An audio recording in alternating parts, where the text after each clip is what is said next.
Hi, and welcome to the Right to Remain Silent podcast. I'm Jim Weber, your host and guide through actual accounts of intriguing and fascinating true crime stories as told by the law enforcement professional that experienced the event. The Right to Remain Silent podcast makes no exaggeration of fact, doesn't glamorize details, or sensationalize reality. The format here is basic. Real stories from real cops. Lastly, please don't forget to like, follow, subscribe, and share. Doing this will help me continue to provide you, the listener, with captivating and relevant true crime stories. Now, let's listen in on today's episode.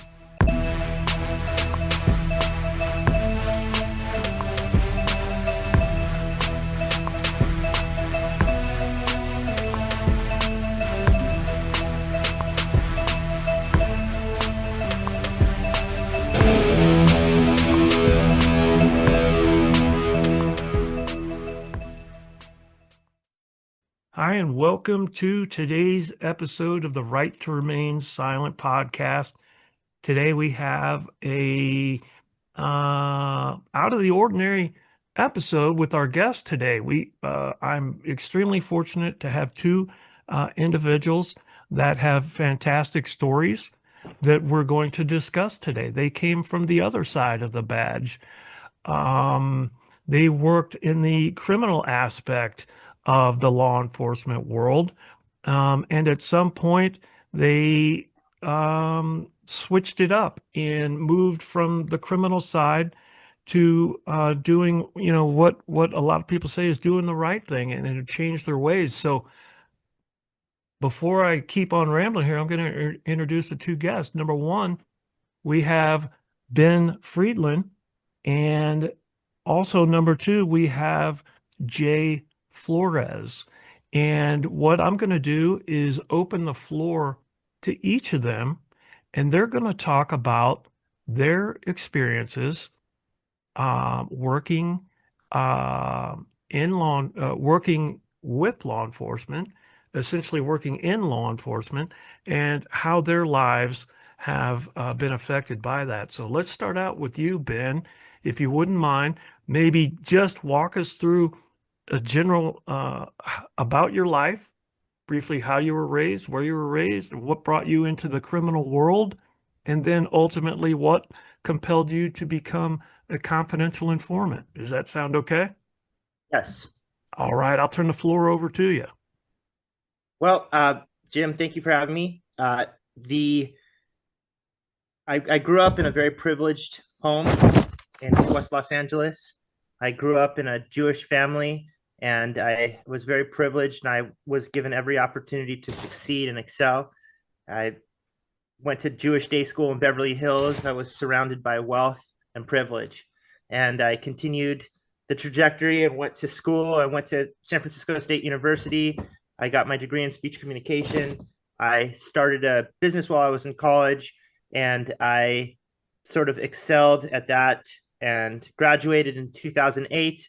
Started working, uh, was affected heavily by the recession in 2009, got laid off and started working in the music festival industry as a vendor at major music festivals across the country, and really excelled there, but got heavily entrenched in the world of drugs. And with influx of cash and that environment, I started getting into selling it and becoming eventually a drug trafficker, moving large amounts of marijuana from California to Pennsylvania and getting involved in some major drug trafficking uh, efforts and networks, and uh, made a lot of money and was very successful in that endeavor and was very, very good at what I did. And then it all kind of came crashing down while I was looking at the barrel of a gun, thinking that that might be the last moment of my life before I decided to um, flip the script and become a cooperator and an informant. So, it went from privilege and upbringing to fun at music festivals, to the intensity of drug trafficking, to um, now this is not the right path. And what do I do to redeem myself and make myself valuable and respected? And that is sort of the trajectory of how I became an informant in a nutshell. There's a Sure. lot more to the story, but that's how I got to where I was. And I became successful in my endeavor cooperating because of the rapport that I built with my federal handler and the respect that was given by him to me and from me to him. And that is what built a very successful team and allowed me to proliferate in this world and become an effective um, informant for federal law Yeah. enforcement. Yeah. And that compelled you into the world of being an informant. And just could you briefly share with listeners pros and cons and what you learned to be an effective informant and have successful investigations from both sides of the aisle as working as an informant, and what you saw with your law enforcement handlers? What are some pros and cons and suggestions, just general, that you might have? I think I can summarize this very easily. I was effective because of my handler. If I had perceived him to be someone that I can't communicate with and was being assertive and puffing out his chest and being authoritative in a way that I perceived him to be sort of a jerk or an asshole, I would have never worked together with him. But he was friendly, calm, calculated, and we established something together that was um, akin to a friendship, which I consider to be, a friendship to this day. And that was the friendship that built my level of being comfortable to express, sort of the information that I was able to provide. An effective informant is only as good as an effective handler. Communication is key. Respect is a priority, and building rapport prior to sort of getting into the meat and potatoes of how you're going to extract information from that person is a crucial component to being effective in that relationship and gathering information and putting together the results in the end. Uh, I hope that answers that. Yeah, it does. And I think just to summarize that, it's just rapport leads to trust, leads to success in those type of scenarios is essentially what you're saying and what I'm hearing. And quite frankly, what I experienced in my career. Well, let me ask you this, Ben. What, at the conclusion of your cooperation with law enforcement, just tell me about that. Did you at some point have to serve some time? If so, how long? And then more importantly, once if you did that, once you got out, what did you do based off your experiences? And what I'm saying is tell us about your company as well. Yes. Well, I established it, okay, to begin, yes, I eventually served 77 months of prison. I, could have spent much longer than that, but I had a cooperation deal because of the extensive work that I did, specifically for that case. And it went beyond that because I served as an informant with other agencies in cases that were unrelated to me. And I did that because I was paid as a professional informant at different agencies across the country. But I went to prison. I did my time. I got out, and I utilized the components of what made my success as an informant with my handler into something that I could provide into a educational setting where I can teach law enforcement sort of the things that I learned as I was an effective informant with the handlers that I had prior to my incarceration in a setting where I can teach that very fine, um, it's a very unique and fine subject to law enforcement and how to be more effective. And I started Strategic Informant Solutions to um, pass that information along in settings in-house at seminars or conferences.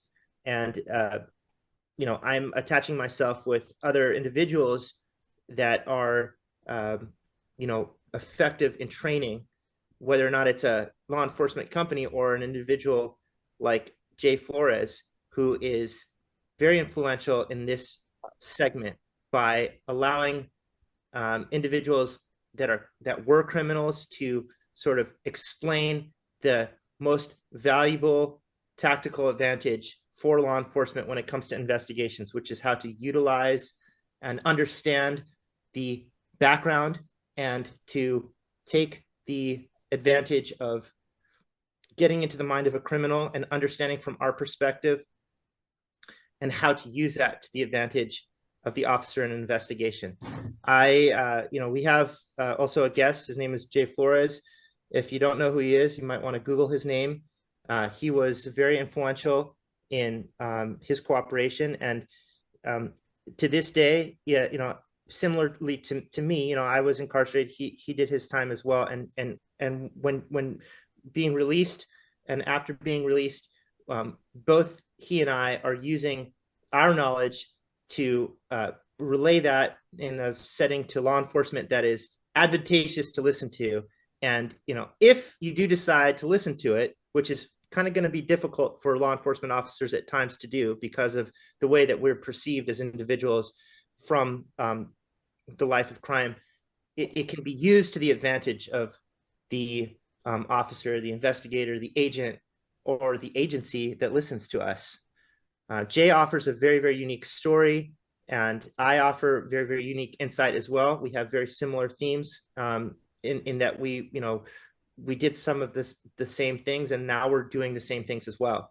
He's a very interesting person to talk to. He's very well spoken and has been very successful at conferences and seminars and training sessions across the country.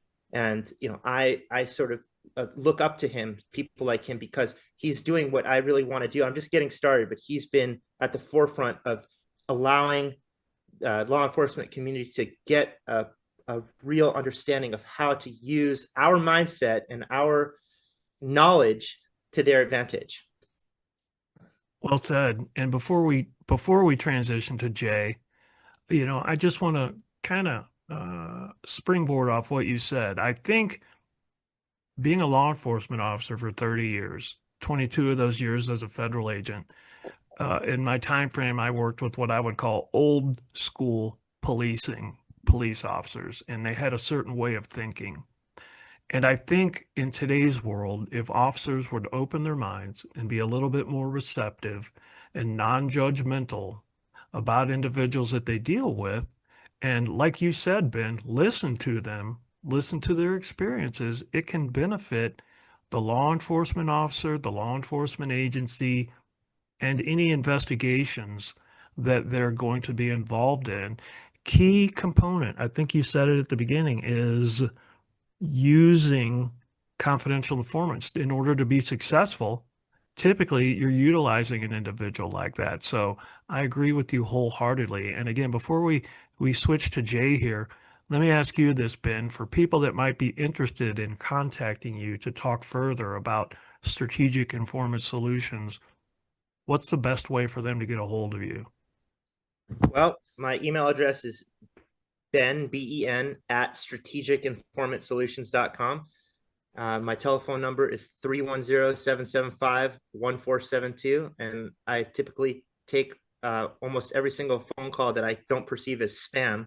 So you can reach out to me via email or give me a call, and I'll be more than willing to talk to you about how we can set up a seminar, a training session, or a conference. All right, very good. Excellent. Well, having said that, let's talk to Jay. Margarito J. Flores is the guest today also, and as been alluded to, Jay has a very interesting background. He's a former drug kingpin. He has ties to the Sinaloa drug cartel and their leadership. As you can see from the screen shot here on this recording, he had direct ties and communication with El Chapo Guzman, Joaquin El Chapo Guzman, and several other instrumental individuals in the Sinaloa Cartel. So, Jay, let me say this. I thank you for taking the time to join us here today, and I'm looking forward to hearing what you had to say. Mhm. Well, Mr. Weber, thank you so much for having me. And Ben, it's a great opportunity for me to be here with you as well. Yeah, I guess my story, right? My story kind of lays the foundation of where I'm at today. I have a twin brother, and we're more known as the Flores twins. And we grew up in Chicago, in the Southwest Side, in the community called Little Village. That's pretty well known. It's considered to be the Little Mexico of the Midwest. Because of the community ties to Mexico, primarily a Mexican community where, first-time immigrants and recent immigrants will go and settle to, start their journey in life in the United States. But it's also gang infested. Me and my brother grew up into a family of my father and my brothers were drug traffickers. My father was in prison when I was born, and um, for selling 11 pounds of black tar heroin to an undercover informant. Ironically, it was Customs who arrested him back then. Wow. But he was charged in the state, and he received a 10-year sentence. And back then, without the laws, he was able to be released back into the community. He came home at the age of 7, and he basically started teaching my brother and I the drug trade from the Mexican side. We ran our first load across the border before we were even 8 years old. Um, Hmm. um, and my brother and I were able to have like, you know, get that education from someone who knew it from early on, and we start off more in the Mexican side of it, bringing in hundreds of pounds of marijuana at a time. Until my father's arrest when I was around 12. So he scaled from one car to, 5, 6 car operation, bringing in, 300 pounds of Mexican marijuana at that time, that was still in high demand. And when he went on the run back to Mexico, like your typical drug trafficker does, um, we went with him. And, some months later, because we're American and we miss home, my older brother, who was by then a high-ranking member of the Lion Kings in Chicago, who was a drug kingpin himself, basically said, I'll bring you back home if you guys can follow the rules. And um, I will say that, for my father and my older brother, they didn't, it's just a big contradiction where they were like, we were helping them. They're teaching us, how to help them, and we're learning so much from them. But every day was like, you're not going to sell drugs, Hmm. and you're not going to get into a business. And us being around the business, I guess, at an early age, I did not one consider that I would ever be involved, especially in my teens. I didn't fit the mold. I didn't fit the criteria of what a drug trafficker was. I wasn't a gang member. By then my father despised gang members. Him being in state prison in Illinois, he'd see them in the corner, and they all knew who, my family was, and my father would be like, "You guys are some bums. Go get a job." And they would laugh, Right. because um, they knew his demeanor and his personality. But it was the same for my older brother, being a high-ranking member of the Lion Kings, and still saying, after every meeting, he'd be like, "These bums." And Yeah. that that stuck with us. And I learned distribution through my older brother. And a lot of people, they look it up, the stories that my father taught me, the drug trade. And he did. It's going to come in handy later, but it was my older brother who actually taught me the distribution uh, trade. He was, a big distributor, moving, anywhere from 300 to 400 kilos at a time in Chicago. And and that's where me and my brother are going to become successful in the beginning. Is going to be in Chicago. And he's going to be arrested in '98. I was just turning 17 when he was arrested. And The first thing, he said to me, and my brother, when we went to visit him for the first time, maybe 2, 3 months later, was, "You're not gonna get into a business. Go get a fucking job. Excuse my Yeah. language, but go get a job, No. and you're 17 now. You guys gotta kind of fend for yourselves." And by then, we were already used to a certain type of lifestyle, and even when he Sure, said that, you're indoctrinated in that lifestyle from an early age. You don't know anything else, right? yeah, yeah. So I felt like we grew up in the narco lifestyle of Mexico, what narcos were back then, and then we grew up in the 90s kingpin, Sure. lifestyle, what it was then. And that plays a big role of like, another type of addiction, right? Of attention and having money Oh, and absolutely. everything that comes with it. And, even when he said that, so my brother and I were like, it wasn't even a thought that we would even consider being drug traffickers. Well, And not long after that, what pushed you into that direction then? You see all this, you grow up in that world, you're being told not to get involved in it, but you do. Like what pushed you into that? you know what?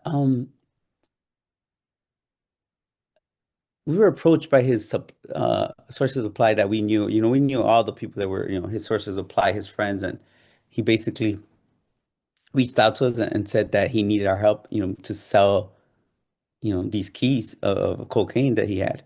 And I remember, telling him like, why us? Like, look, my older brother's friends or whatever. And he was like, no, I can't trust them. You guys got this. And And I think it was the necessity part. My father, being Mexican, the number one thing he taught us was like provide for your family, provide, provide, provide. And now we're seeing that, the bills are coming, and now it's gonna be like how we're gonna, pay our bills and how we're gonna like provide for our family. And we were working at McDonald's, and Right. we knew that that wasn't gonna cut it. Yeah, Uh, that doesn't make it work. and and it was like a easy opportunity for us to make that big mistake. And now in hindsight, I would say like it's so easy to do, to do wrong. It's hard to do the right thing. Oh, And that you're 100% right there. and that goes for everyone. It's not just for criminals. I think we decide each and every day if we're going to do the right thing. Each and every day we have that choice between, doing the wrong thing and doing the right thing. And when, you know, I knew better. I always tell this. I knew better 100%. At 17, we were mature enough. I had grown up in, a multi-generational home with older sisters, older siblings, 20 years my senior. I knew that life better than anyone in the life or that was in it, right? And I still was selfish enough to get into drug trafficking. Our, Yeah. our first deal was for 30 kilos of cocaine. How old were you then? 17. All right. So from 17 until what age did you stop, Um, we roughly? we started early and ended early. We started at 17 and we voluntarily turned ourselves in at the age of 27.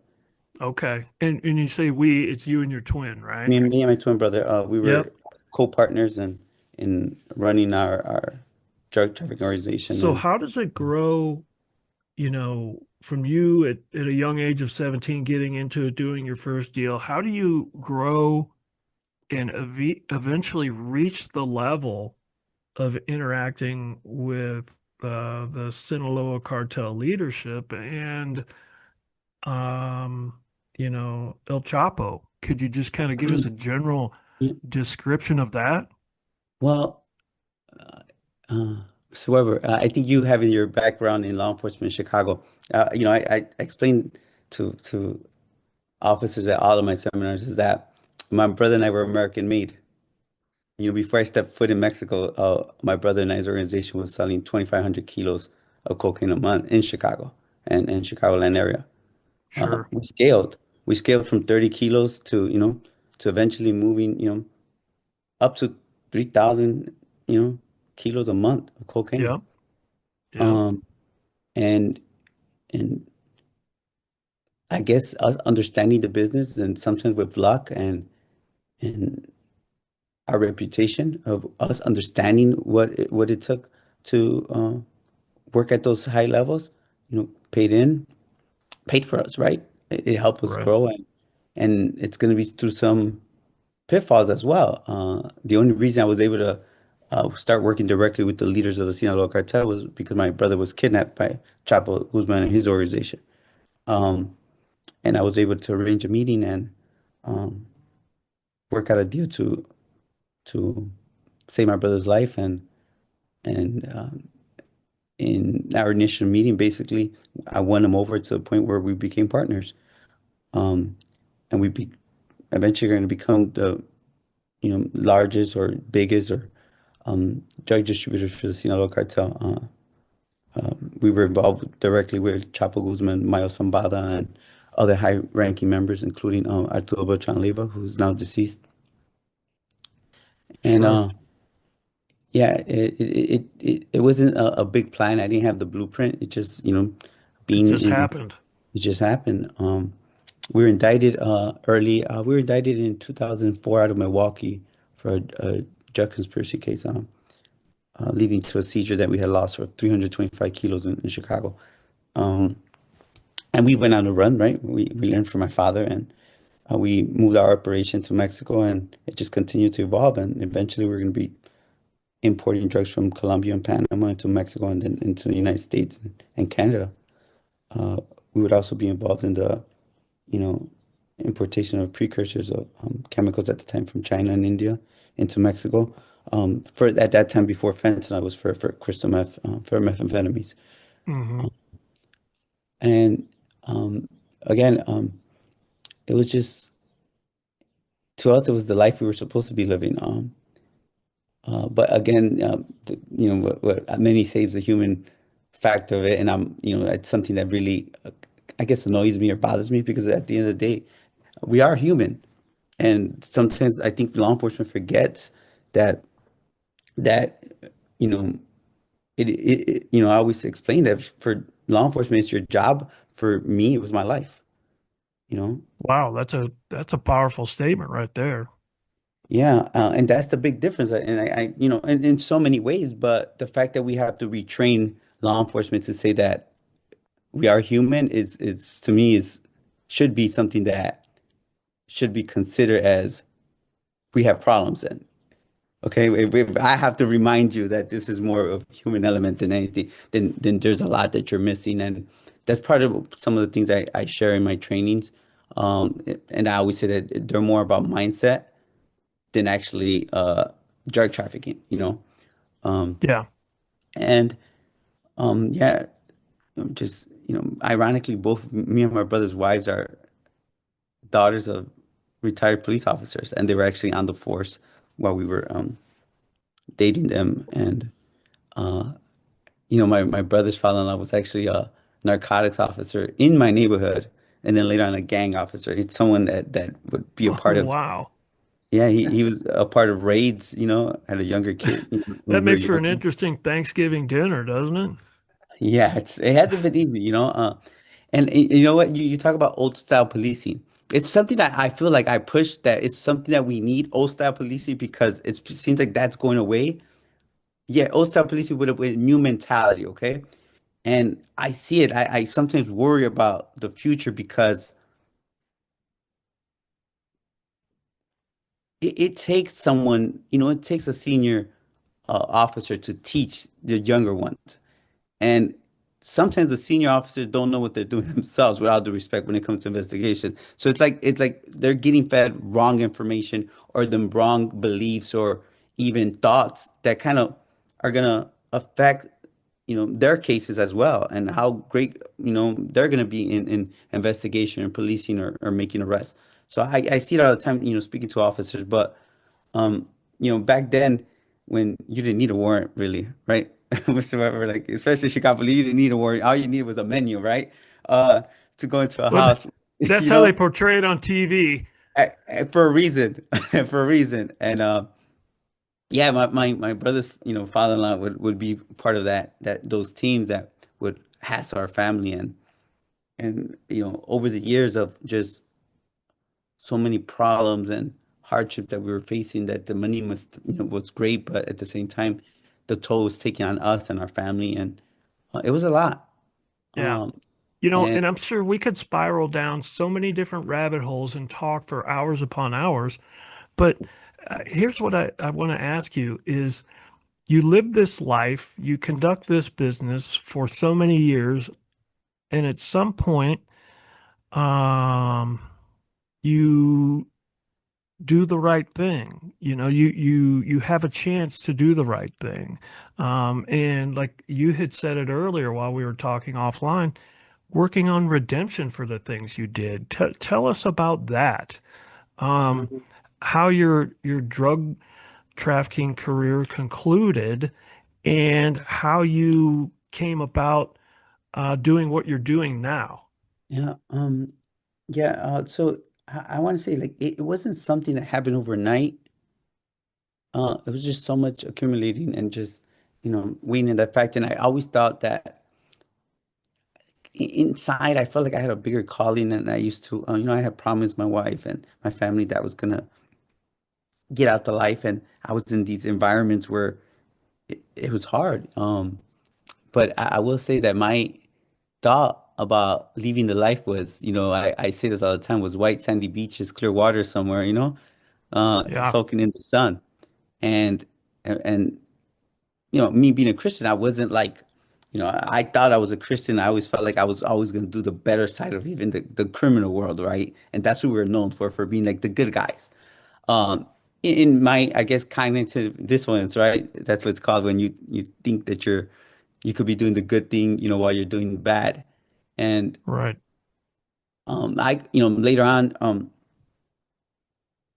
I'm gonna like I'm gonna have to say that it was God planting these seeds on me, but one day, at the peak of our drug trafficking uh, empire, I guess, I woke up with and I had a like spiritual epiphany where I said, if I really want to change my life, I would have to just get rid of the life I knew, and that the way I could do that would be by reaching out to government and cooperating. How long did that process take once you came to that realization to actually speaking with the government? What kind of time frame was that? It took, I want to tell you, it could took over a month, 6 weeks or something, because it was hard. Like what I was, the only way I could kind of explain it was like you're planning to commit, like suicide, because that's the life I was gonna get rid of. It's hard, and like everything that was my life, including my close family members and you know friends or whatever it is. It's like my whole life was tied around drug trafficking, and understanding that picture, that it was hard. And I had to convince my twin brother, and that wasn't easy. And my wife, and just kind of say like what I was willing to do was dangerous. That was when we were gonna put our life on the line, um, to cooperate. And I would tell you it was probably the best choice I ever made in my life. And um, we worked 7 months undercover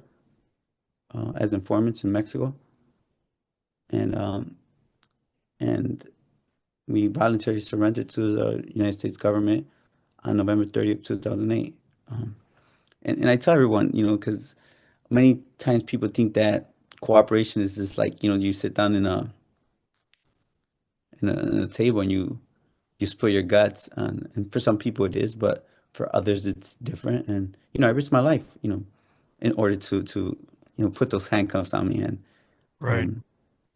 um, my Absolutely. family's life. How did that, let me ask you this, how did you manage to build trust with the with agents that you worked with after after essentially being adversaries for so long? Was it a difficult transition going from the world of prolific drug trafficking to cooperating with the government?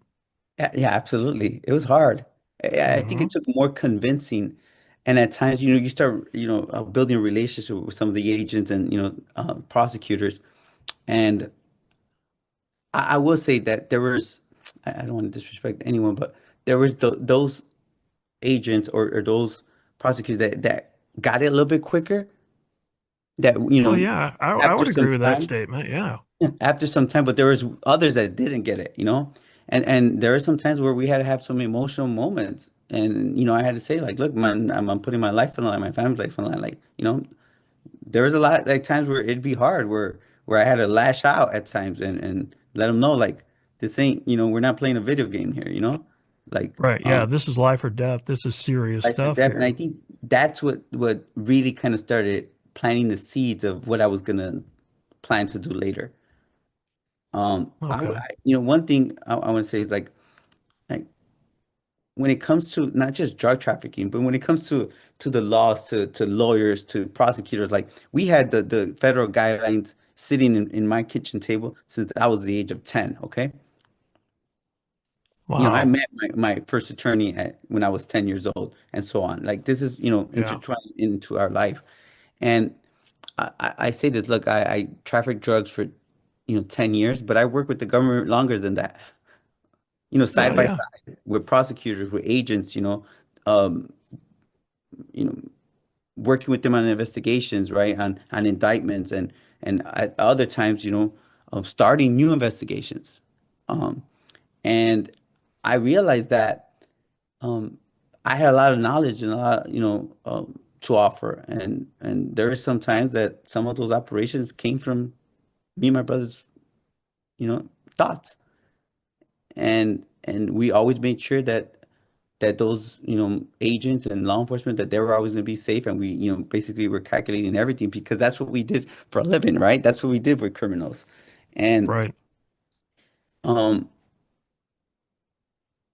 something I do share is like, well, I haven't really shared this, but once we started cooperating and once we started building that rapport, I would say maybe because we were just like relieved to be thinking that we were like finally having like the good guys on our side. And I felt like we created a bond within our family with some of the agents, with the prosecutors, and I'm not gonna get in too much into this, but I was really disappointed, maybe a year on after I turned myself in basically by accident I tripped over some information where I was able to see firsthand on my own like what some of the agents and prosecutors were saying about me, Hmm. and it hurt. Yeah. It hurt. Yeah. And it hurt because I felt like here I am, like I'm trying to make those wrongs. I'm trying to make them right. And I haven't even seen the judge yet. But you already, put me in prison. You punished me. You became God, and I seen that firsthand. I'm like, wow. And and I think that I that's going to propel me later to decide to, hey, you know what, I have a lot to offer, um, and try to make some change. Um, and to me, it's like, who better than to come share insights and tactics than a person that at one time ran one of the largest drug trafficking operations in the country and later became what we're known for as being the most important informants in DEA history. Sure. Yeah, I think, I know you mentioned you're on some time constraints here. So what I'd like to do is, based off everything you've said there of the journey that your life has taken you from young childhood until adulthood, you've learned so much, and you've said that you're working to share that to help law enforcement. So tell me and tell listeners briefly about that, about your company, about what you do, and how people can contact you if they are interested in speaking and learning from you. Yeah. So you know, I received a 14-year sentence. I served solid 12. I served all my sentence, and I had to earn that through cooperation. But um, I think what I did, what has been important to me, not just for me and my family, like my legacy, because my family suffered a lot because of it. And me being a believer in Christ, I felt like I had to give back, and everything that I went through and survived was for a purpose. And it's real easy, like for someone who has been an informant in these type of organizations, you don't get to hear it firsthand. I believe that me having the experience of the upper echelons of drug trafficking, that that I'm American, that I speak the language, that I'm still alive and not in prison, I think is unique. Um, Very. for many law enforcement officers, including a lot of federal agents, they don't get the opportunity to speak to someone. I'm like one of those 1%ers or informants, They don't get to ask the questions. A lot of times, agents and law enforcement, they take, that information and they use it as a target, and then whatever they learn, they keep it for themselves, because it's almost like it's a contest between law enforcement, right?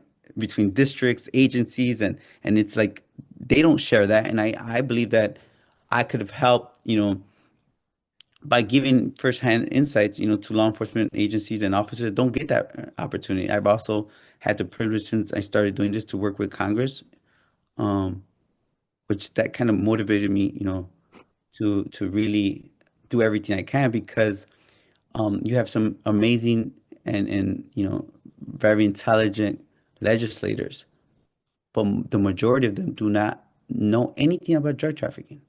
I had one-on-one meeting with so many, and they're the ones that are voting in laws and policies and allocating resources, and they have no clue what they're doing. And just to back that up is that if I could go into a seminar and share knowledge with law enforcement, and they're actually in the field, imagine what someone who's never been, in law enforcement, who's, in Capitol Hill, what would they know? A lot of times their education comes from television and TV shows, Sure. right? Sounds like you can give a firsthand account of what actually goes on, not only in the United States, but across the world. Yeah, absolutely. And I have, my foundation is that I felt like I could have a definite impact on drug trafficking. And that's what I'm pushing for. And I thought that I'm gonna use my knowledge and experience to do something, positive. And it's part of my redemption. It's part, of what's important to me to give back. And I feel like what better way than to share those same tactics that, helped me avoid law enforcement for so many years, and use them to catch people that were once like me. Yeah. Yeah. And I before our conversation today, I briefly viewed your website, and you have multiple classes. You teach across the country. Do you want to share your website or your contact information for those that might be interested in Yeah. in Yeah. what you have to say? Yes, thank you. So I go through I use the banner of Kingpin to Educator. Um, and my website is www.kingpintoeducator.com. Where go on there, my contact information is there, and you could email um, info@kingpintoeducator.com for more information. We have seminars. I work with law enforcement as well. I'm not the only instructor there. Um, Yeah, I we see have that according to your website, you've actually partnered up in your training exploits with actual former federal agents. Is that right? Yeah, absolutely. I work with law enforcement, federal agents, it's great instructors, right? That have their expertise, that where we put these courses together, these training exercises. It's great. You get to see it from both sides on different topics. So it could be informants, it could be gangs, especially with my background in gangs and cartels mixed together, interdiction as well, commercial interdiction. Uh, we also have a history on a Mexican drug cartel by he's a retired DEA agent with an amazing background. And, did multiple operations internationally, and um, uh, on drug trafficking, and that's a great class as well. And I also have a um, safety and awareness on handling fentanyl and other opioids by a one-time DEA chemist, who was, one of five DEA chemists for 36 years, testified in over 200 trials. So yeah, it's also, to me, that's those badges that I'm receiving right now that make me feel good that people are uh, interested in helping and giving back and sharing knowledge and information. I think that one of those things that we spoke about briefly was that um, it's still kind of like surprising to me that sometimes law enforcement officers and the gatekeepers like want pick and choose who they receive information from. The community is really, it should be like in law enforcement, like, oh, it should be by us and only by us, right? Teaching. And sometimes, my way of explaining it is that if you're sick, and you call you go to the doctor, you see paramedics, do you ask them about their background, or do you just ask for the help? Do you say, let me see your your diploma, let me see what type of, uh uh Right. Good degree you analogy. have. No, you just go and you need help. And I think that for the most part, it's not easy. I tell Ben all the time, I get people to reach out to me all the time, especially that had background, say, hey, I want to help. I want to do the right thing. And in most cases, that's how it is when people decide to flip. You know, and I think it's great. I think there's different levels of knowledge and insights. I think that law enforcement could learn from. And as I had told Ben, that, you know, it's not easy. It's not easy, to try to sell yourself to people that have a mindset already. But I do believe that once you're there and they start hearing what you have to offer, a lot of officers change their mind. Yeah, I think And if I you told break Ben, through those preconceived notions that some, not all law enforcement officers might have, you're going to continue to be beneficial. yeah, now I have a thicker skin. I guess I'm growing a thicker skin and getting more used to where I talk officers all the time. Like, look, we don't have to hang out. You could still have those feelings when I have to respect those feelings, but just listen to what I have to say. Because I didn't like none of my high school teachers either. Yep, So yep, so that so makes sense. it's just, again, right, it's a thought process. And I tell Ben, like, look, I'm more than open, and I think that it'd be great to bring someone, with his experience and what he has some interesting story as well, to come in and share his his insights and what he believes was the difference maker. And hopefully we'll, be able to put some of those seminars together and and share that information and knowledge to make a difference in law enforcement and Yeah, and continue to discriminate. do the right Yeah, thing. Great point. absolutely. Great point. Well, do you guys, is there, Ben and Jay, is there anything else we could or should touch on here? I mean, Well, I think you've been it's all inclusive, but I'd like to offer the opportunity of anything else you'd like to mention. I want to focus on some of the themes of what, first of all, thank you very much, Jay. You know, I look forward to working together with you and putting together a class that will, resonate with law enforcement. There's a lot of classes that you've put together that have already done that. And I think with your background and my experience, we'll be able to articulate and put together a very, very good class that will be successful here in the future and that will help law enforcement to better understand what it means to be an effective handler with an informant. So thank you for that.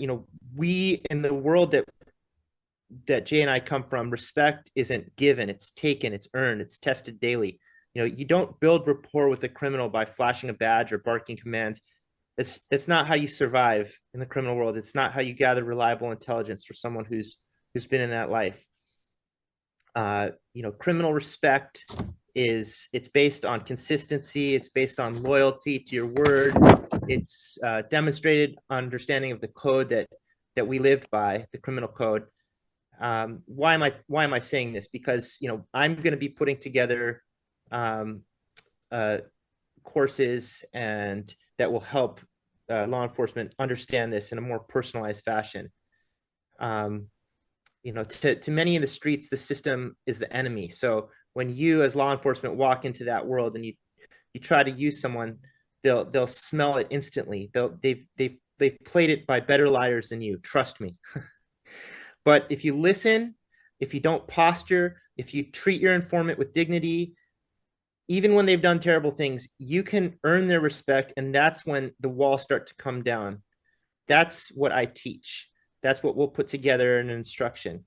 Um, how to build rapport rooted in mutual respect, not fake empathy, how to speak the language without compromising integrity, how to understand that a hardened trafficker may never respect your authority, but they might respect your consistency. And that's where the relationship becomes operationally productive. Rapport is the difference between getting half truths and getting indictable intelligence. And criminal respect is the key to unlocking it. And uh, it can be used as a tactical advantage.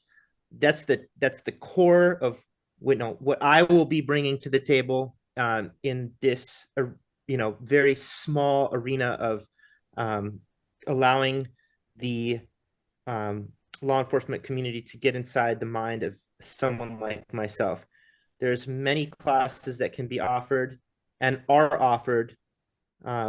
Kingpin to Educator is an excellent source of information um, for law enforcement. There's many classes, and so one of the things that I'll be doing is to teach effective informant management by building rapport and establishing respect, and really speaking on some of those tenets that I just covered.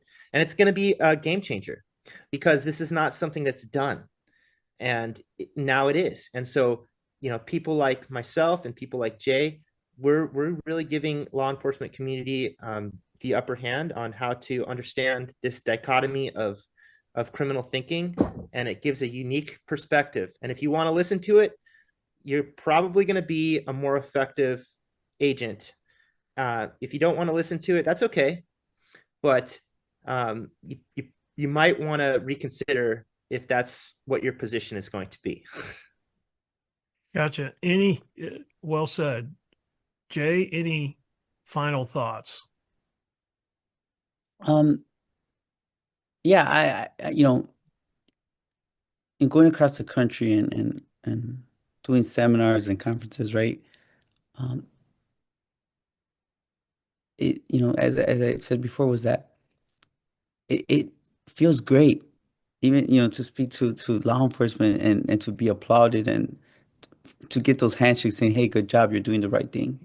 I tell officers all the time, like, you know, be open to give someone the chance, and I put my life on the line, to travel across the country, especially with my background, and I know that officers put their life on the line and they're trying to make the difference, and I think that um, my past doesn't define my future, right? In this case, it kind of sort of, but it doesn't. The person I am today uh, uh, is not the same person that I was back then. And really always, to officers, I always let them know, like, what I did for a living was, traffic drugs. I was a drug trafficker, but that's not what just made me who I was, inside, like, as a person. I'm still a father, a husband. I'm someone that does care, and um, now that I'm far, removed from that life, I feel like I have a lot to offer. And I hope that, law enforcement continues to give me the opportunity to share my insights and make a difference. There's a lot of things I'm working on besides that. I work with youth organizations. I do juvenile detention centers. I sometimes talk to inmates, just to kind of use my life as a deterrent, to make people, think twice about entering the life, or let them know that there is life after that, that you too could make that choice. I have a podcast that we worked on with 50 Cent, that was distributed through iHeartRadio. It's called Surviving the Chapo. Basically, it's a two-season podcast where me and my family, we share, like, our life story. Working on a documentary and a TV, a scripted project. That will be out soon as well. And, I don't do podcasts and YouTube channels. I really don't do that because I'm totally against glorifying that life in any way. Um, you know, I don't believe that my life should be on there to, try to inspire a young kid or youth to think that they could actually, get into that life and win, or that's going to be worth it. I use my life as a deterrent, plain and simple, to keep everyone away from that life. And I, hope to continue to use, my knowledge and experience to make a difference. And I really appreciate the platform, Mr. Weber. Like, um, and I hope that I would just be given the chance, and that people like Ben are given the chance, to do the right thing. And hopefully that would open the doors where maybe there's people out there that could even have more valuable information than us, that would come in and make a difference. Well, guys, I appreciate you sharing your perspectives and your experiences. And, I think your outside of the box concept of training can be beneficial to law enforcement. Encourage you to keep it up and keep pursuing it and do not give up. It can be beneficial. I think collaborative efforts between the two of you can also be beneficial. And then your individual efforts, on your own as well can be beneficial to law enforcement. So I encourage you to continue to pursue that. So, Ben Freedland and Jay Flores, I appreciate your time. I appreciate you speaking with me today. And I want you to stay safe out there. And let me transition to my listeners. I appreciate your support and following of each episode. And I just encourage you to share these episodes and social media with your friends, with your family. Continue to like, subscribe, share, and follow so I can continue to bring you intriguing and fascinating guests like Ben Freedland and Jay Flores. So thank you, and everybody stay safe out there. Thank you for having us. Thank you. The Right to Remain Silent podcast is brought to you by Streetwise 360 Studios. I would like to again thank today's guest for sharing the story right here on the podcast. Please remember to like, follow, share, and recommend us so that I can continue to bring you high caliber guests sharing their experiences just like we heard today. If your law enforcement agency is interested in training provided by Streetwise 360, or if you know someone that has an interesting law enforcement story to share, please contact me via the website, www.streetwise-360.com, www.streetwise-360.com.